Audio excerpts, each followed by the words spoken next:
you Seaworthy people, I am Tamara Khan. I'm the Startup Program Director for Seaworthy Collective, and I'm so thrilled that you joined us tonight. It's really amazing to be in a room where you know everybody kind of cares about this stuff, and we really have a great lineup of people to tell you all about their innovations here tonight. And I will tell you that my background was in very technical geophysics and some really newfangled innovation when I started my career, and I worked in the oil industry, kind of got sucked into that. And I found my way out to look at climate instead, and I have had such a pleasure falling into this BlueTech world where I get to support other innovators doing blue technologies. So it is my pleasure to tell you a little bit about the gentleman that I joined to do this, Daniel Kleinman, here, our founder and CEO of Seaworthy. Daniel has a very unique way of seeing the world, and when I met him for the first time, I was just blown away. He was doing things a little bit differently from everyone else in the industry that I've met, and I just kind of kept my eye on him. So a couple of years later, when I decided to move home from California, go back to Texas, and get married and start a family, I was thinking, you know who I should reach out to? Daniel. So I'm very glad I did, because he was indeed doing things differently. And tonight, he's going to take away the show here and tell you a little bit about it. So thank you very much for being here. I don't want to take up too much time. So, Daniel. Thank you so much. Thank you all so much for coming. We have such an incredible night ahead of us. Truly, this isn't just the culmination of this year's work, but really all 3 years of work that we've been putting in at Seaworthy, which I will share briefly. But before we get to that, I'm really excited to bring up our keynote speaker to kick us off. Ted Janulis is someone that I've looked up to for a really long time, not only as I think in the professional sense, but personally. I'm part of the Explorers Club and was the past president. But also, when we talk about ecosystem building in the ocean space, there's a lot of different sides, and I'll walk you through our vision on that later. But most importantly, it's both supporting entrepreneurs, but also supporting investment. And when we think about how this space becomes mainstream and how we actually scale up the future of this space, it means bringing both sides in and really democratizing that opportunity. And so Ted is doing an amazing job at Investable Oceans of doing just that, getting people on the investment side interested. And at the same time, we're both working in the 1,000 Ocean Startups Coalition to help really create not only local impact in our regions, but global. So it's an honor and privilege to welcome Ted Janulis to the stage. Ted, thank you so much.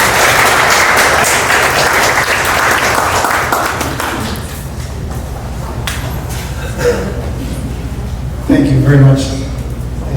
How is this? Thank you, and thanks for having me.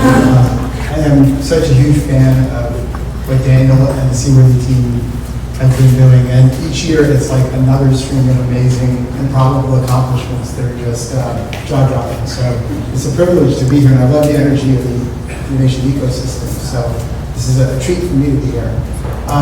So I told Daniel what I thought I would do is talk a little bit about the current state of ocean innovation, and reflect a little bit on why it is that it's accelerating.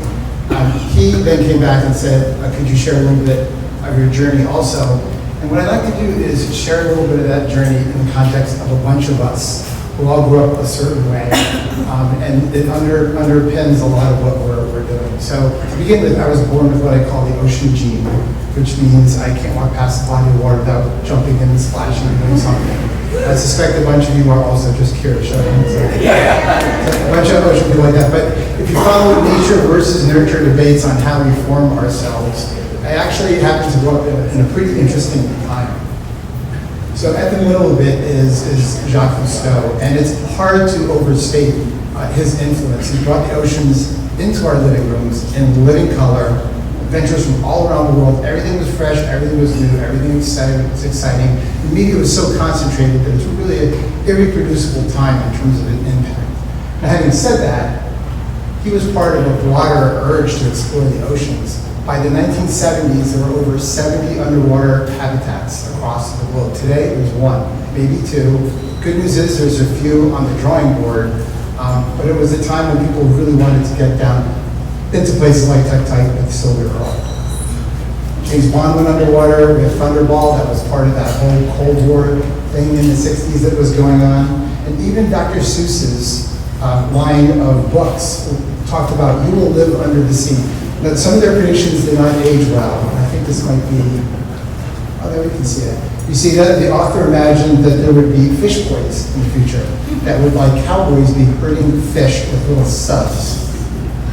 They would then use rays of light to shoot sharks to keep them away from their fish. And believe it or not, they even predicted deep sea mining.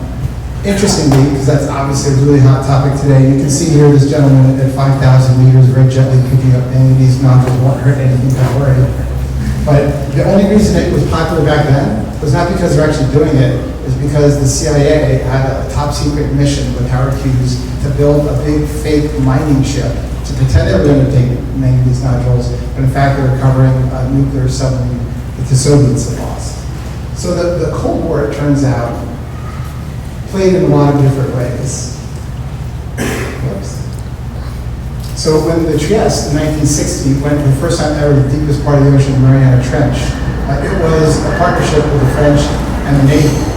And the thing that inspired them to do that was Sputnik, which a few years before had been launched by the Soviets and launched the space race with the real anxiety in America that we're going to fall behind. So we needed something quick, big, please go do that, was the orders that went out to script.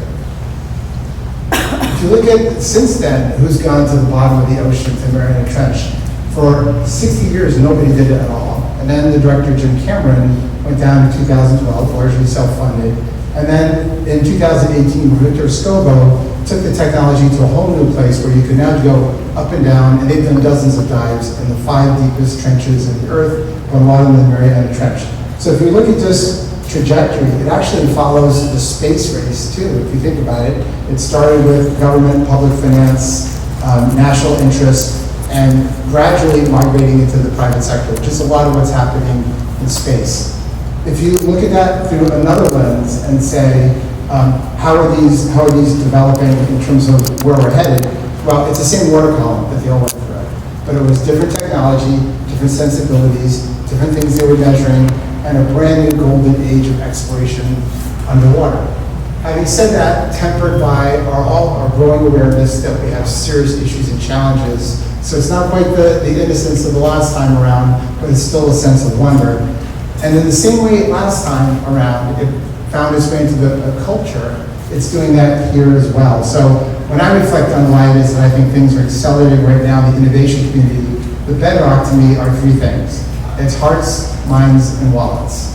The hearts part is my octopus teacher, or Blue Planet 2. Ironically, it comes back to Jacques Cousteau, and you protect what you love, and you love what you understand.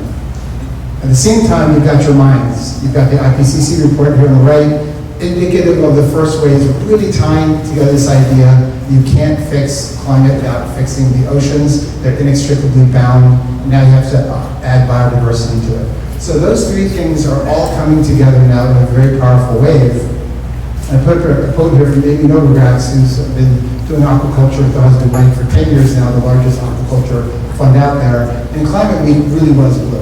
And Daniel and I and many others spent time at Thousand Ocean Stars and other places. But it's really gratifying to see the way that's happening. And if you're thinking of going to COP, it's going to be a huge ocean component to that as well. But you can feel the energy and excitement building around these things, and that's what makes this time frame for us all particularly exciting. So I'm going to turn to finance for just a couple of minutes, I promise. But that's the other part of my story. Is I spent 35 years in various types of finance. That's how I found my way into Investable Oceans. And I use this slide because I feel like people sometimes get a little bit lost in all the concepts of finance and all the acronyms and the initials and all that. And so I say, look, there's 3 ways the capital goes into the oceans. If you own a boat, you're familiar with the 4th way. The first way on the left here is the backbone of the way oceans have been funded. That's donor money, meaning you get money, you don't owe it back. Whoever gave it to you does expect good stewardship, so that money can come from a foundation, individual, government, come from the military, whoever it is, they're the foundational people, and they have been the bedrock of what's been going on, and it still will be, honestly, a critical part for a minute, and we'll discuss that in a minute. So if you flip all the way to the other side, that's the capital markets. That's stocks, bonds, private equity, all those things. And investors over there don't expect any yield concession for doing all the good. They would love my octopus teacher, they would love to fix the oceans, they love to have beautiful coral reefs, but they still want their return. So the issue right now is that those markets on the right are huge. So you say, if only we could tap just a little bit of those to get this 150 billion annual shortfall that the SDGs are telling us we need, just in SDG 14 each year until 2030. But the issue is, if you look at a lot of things we all care about, they live in the middle now. So if you're working with coral reefs, or coastal resilience, or a lot of other things like that, we're not quite ready for the capital markets. There may be elements of them that are, but not quite ready broadly. And philanthropy and donations are not going to get you there. So that's how you end up with this idea of blended finance, catalytic capital. What this tells you is that what we want to do as a community is shift to the right as much as we can. Get as much donor funding as you can. Get all people to contribute because they're willing to de-risk things, they're willing to take that first bet when you go into something that's newer. And then you use that to bring in capital markets. So you're blending in the middle, that's where blended finance comes from. When you're taking things from either side of those to really push things along. Interestingly, there's two echoes here. One is that progression that we saw with exploring the Mariana Trench. It's not dissimilar to what happened there in terms of going towards the markets, towards embedding it in our economy as opposed to being a government thing. But the second echo is actually for the entrepreneur. And I know we have a lot here tonight. But that's a little bit of the progression that you do also, where at first, on the left, if you will, it might be loans, it might be angels. Generally, it's people who are leaning into things, so maybe they're not really the same expectations as the people all the way on the right. But as you get further into things, you have to blend that with more and more market-based funds as you grow, and ultimately you go to the capital markets. And that's when you get to real big scale and really making a difference. So where we live here, the good news is on the right side, all those different asset classes are filling in. But you all here who are in the venture community, that's what I want to just go a little bit deeper on in the last just couple of slides here to talk about. So this is 1,000 Ocean Startups that Daniel had mentioned. It's 37 different entities, and you can see, for fun, I broke them down into 3 different kinds of things here. But this is the ocean innovation ecosystem. And again, the good news is it's growing. It's got incredibly right-minded people, as Daniel was saying earlier, and there's great things happening. Funds tend to be sort of venture-type funds. There have been over 30 created in the last couple of years. There's 6 more on the way, 10 just in the last year. And the reason they're often focused on venture is the ocean activities and the corporates that act in it are so broad and dissipated into so many different things that it's hard to have something called an ocean fund.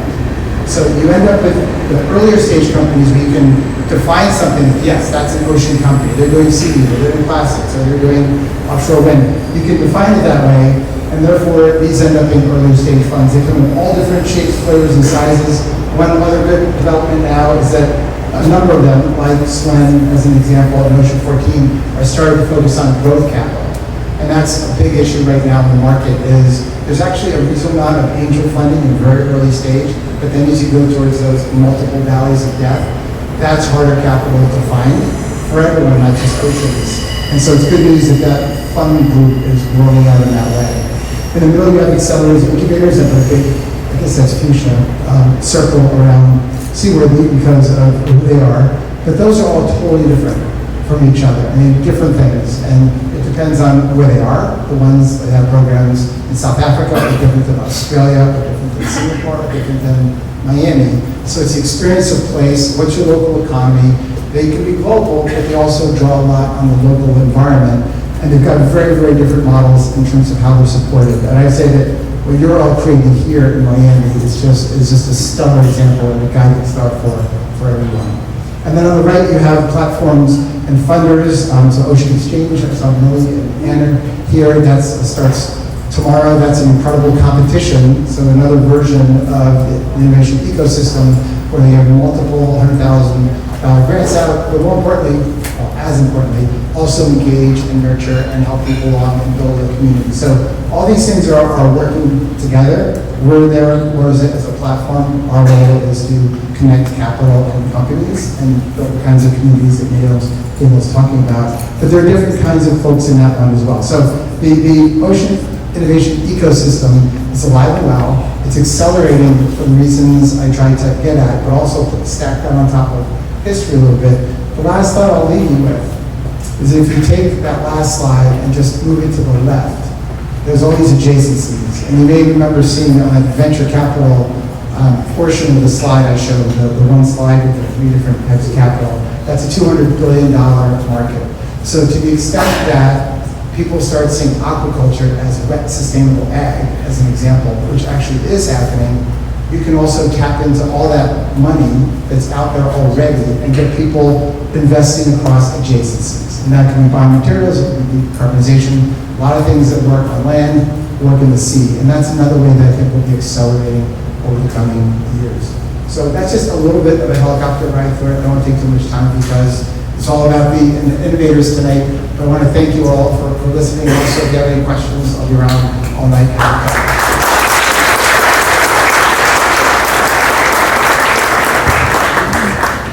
Actually, don't go anywhere just yet, Ted. I have a little gift for you. Thank you so much. I really appreciate it.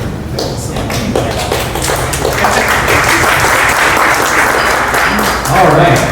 Well, before we get too deep in our stuff and our startups, I did want to give a chance to give some of our partners a chance to give us a shout out. So the first one, well, we have a lot of announcements that we'll be sharing tonight, but rather than us sharing it, we invited our partners to share it. So first off, we're going to kick it over to Salesforce, who earlier this year, which actually just announced at Climate Week last month, is supporting Seaworthy for the next 2 years with $250,000 to support our next 2 years of startups.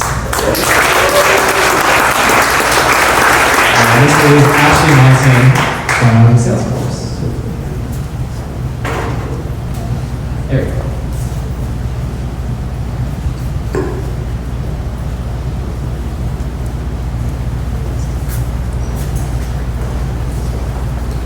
Hello, Sea Changemakers, partners, and friends. My name is Ashley Munson, and I'm a philanthropy manager with Salesforce's Climate and Innovation team. I'm sad that I can't be there with you all in person tonight for the Startup Showcase, but I wanted to send a few words virtually from the West Coast. Over the last 6 months, I've had the opportunity to get to know more about Seaworthy Collective and learn about their mission to make ocean and climate impact innovation more accessible and inclusive.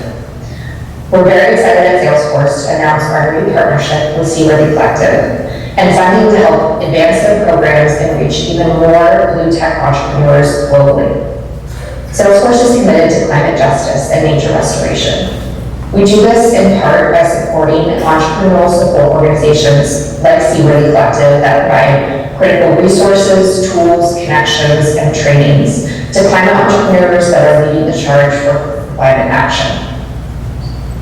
We know that roughly 75% of emissions reductions needed to reach the sustainable development scenario will come from climate technologies that are currently only in the prototype phase or have not yet reached commercial development. At the same time, we see only 2% of incubators and accelerators globally that are explicitly focused on climate change. The need is great and the challenge is pressing, and we believe that climate entrepreneurs and entrepreneurial support organizations like Seaworthy Collective are imperative in meeting those goals. So I wish you all the best tonight. I hope that it is a night full of inspiration, ideas, and exchanges, and I hope to join you at the next one. Thank you so much.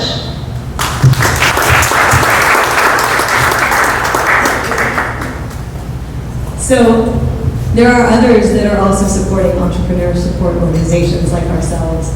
And our next sponsor or supporter, we recently won an award for the Growth Accelerator Fund competition held by the Small Business Administration of the USA. So in case you didn't know, the SBA is an independent federal agency that supports small business, and they can be really instrumental to these new innovators. I think we have a couple words from them also.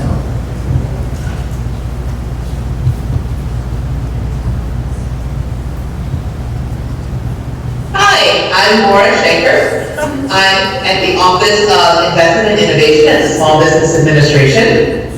And I'm happy to be joining Warren. My name is Allison Evans.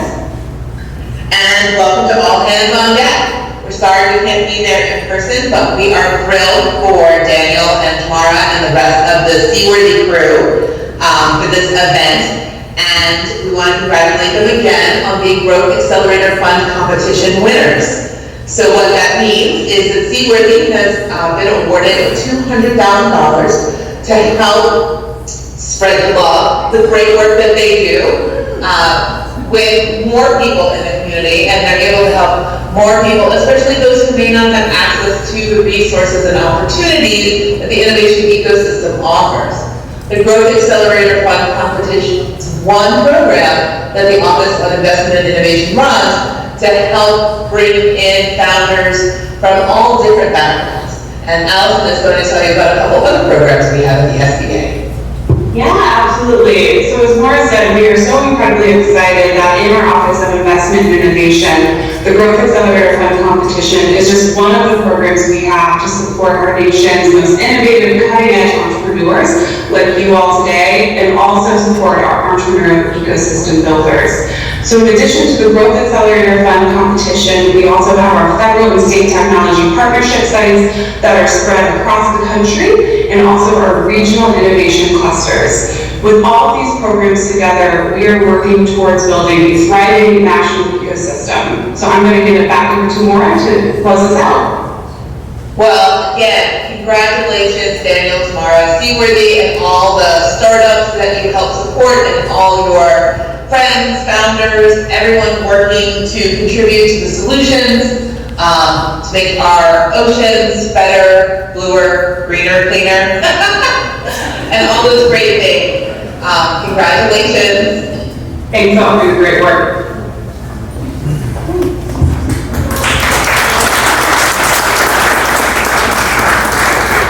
So as you can tell, these are some real characters, and if you ever feel bad about our government, it is really helpful to work with teams like this because they are so sincere and they're trying so hard to help us all. So they're really a pleasure to work with. We feel pretty lucky.